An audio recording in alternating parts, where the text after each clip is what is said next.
One thing is this, and I'm very gender sensitive as well. Lawyers have said, Dagoretti North will not vote in a mwanamuke. That's one thing. Mr. Mesoh, that no. Is that you saying? I'm not the one saying. I'm not the one saying. Well, I don't see anybody else saying.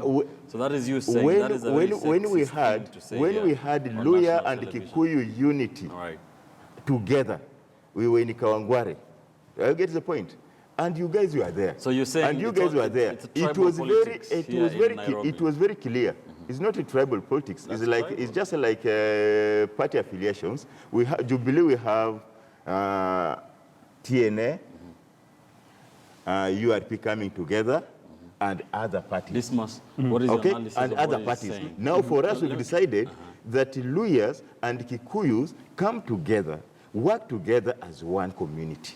Okay.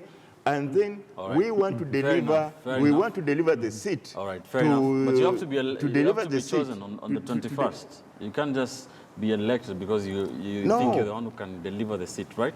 Let me let this. The Dagoretti North members are not only coming on 21st to choose Mesoh. They are